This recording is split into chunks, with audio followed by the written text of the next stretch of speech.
Mechanism of photosynthesis का जो procedure है ये होता किस तरीके से है। फोटोसेंसिस जो होती है ये 2 फेसेस में कंप्लीट होती है। जो फर्स्ट फेज़ होती है इसमें जो है वो लाइट एनर्जी कैप्चर होती है, जबकि एक और फेज़ होती है जिसे बोलते हैं dark phase. During first phase light energy is captured and is used to make high energy molecules ATP and NADPH. These reactions, which are known as light reaction, take place on thylakoid membrane of chloroplast. तो जो light reaction है, light reaction के नतीजे में जो चीज़ें produce होती हैं उसमें ATP है जिसे एडिनोसिन ट्राईफॉस्फेट बोलते हैं। इसके साथ साथ इसमें NADPH जो है वो प्रोड्यूस होता है। और ये रिएक्शंस होते कहाँ पे हैं, ये थैलेकॉइड मेम्ब्रेन में होते हैं जो कि क्लोरोप्लास्ट के अंदर जो है वो मौजूद होती है। क्लोरोप्लास्ट का जो स्ट्रक्चर है हमने कंप्लीट पढ़ा है कि कैसा स्ट्रक्चर होता है क्लोरोप्लास्ट का। फॉर एग्जांपल अगर हम ये कंसिडर कर लेते हैं कि ये क्लोरोप्लास्ट है तो इसमें सिक्के नुमा स्ट्रक्चर्स जो होते हैं ये एक दूसरे के ऊपर जो होते हैं वो अटैच हुए होते हैं। इन सिक्के नुमा स्ट्रक्चर की जो मेम्ब्रेन होती है जो इनको कवर कर रही होती है उसे बोलते हैं thylakoid membrane.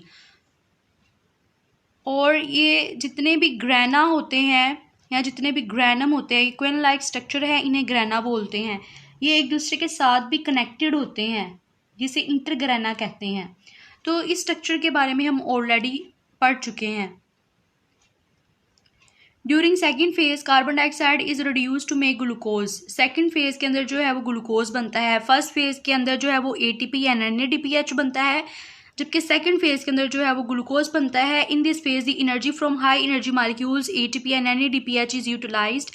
Since these reactions do not use light directly, they are known as dark reaction. The dark reaction takes place in the stroma of chloroplast. तो जो डार्क रिएक्शंस होते हैं ये स्ट्रोमा ऑफ द क्लोरोप्लास्ट में conduct होते हैं।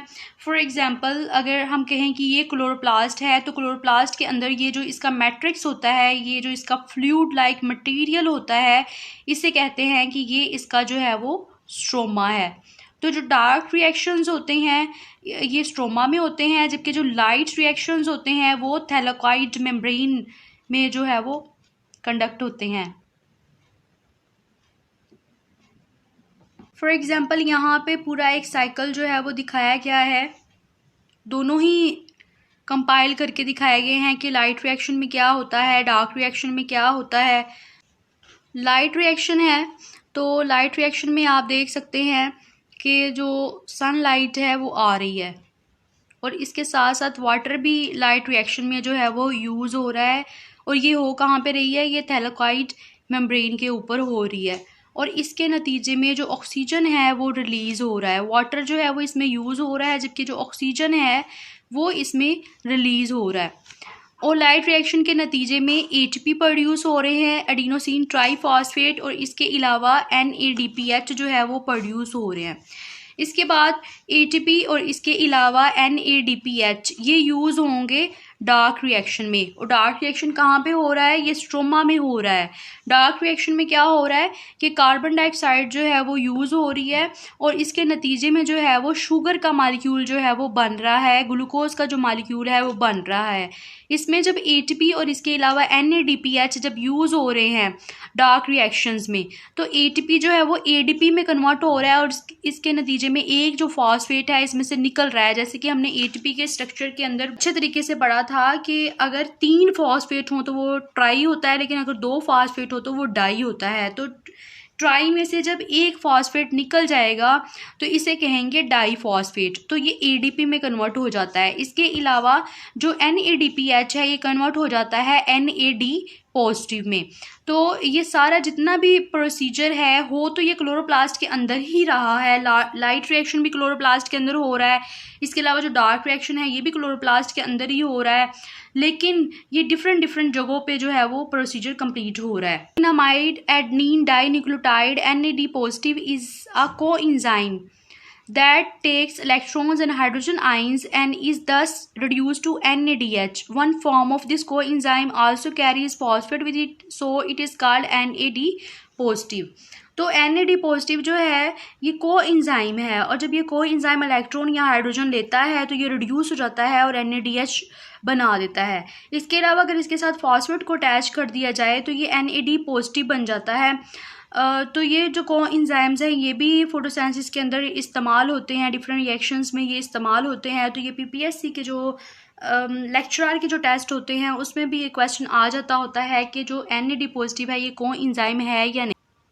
The summary of the event of light reaction is as follows. When chlorophyll molecule absorb light, their energy level increases and their electrons are emitted. यहाँ पे आप देख रहे हैं कि लाइट जो है वो एब्जॉर्ब हो रही है और उसके नतीजे में जो है वो इलेक्ट्रॉन्स एमिट होते हैं। Electrons are pass to electron transport chain to produce ATP। इसके बाद जो इलेक्ट्रॉन्स जहाँ यहाँ पे जो प्रोड्यूस हो रहे होते हैं वो इलेक्ट्रॉन ट्रांसपोर्ट चेन में चले जाते हैं ताकि जो ATP है उसको प्रोड्यूस किया जाए। Light also breaks water molecule. Photolysis and oxygen is released. The hydrogen atom of water give electron to chlorophyll and became ions. इसके बाद इसमें से जो ऑक्सीजन है वो भी रिलीज होती है।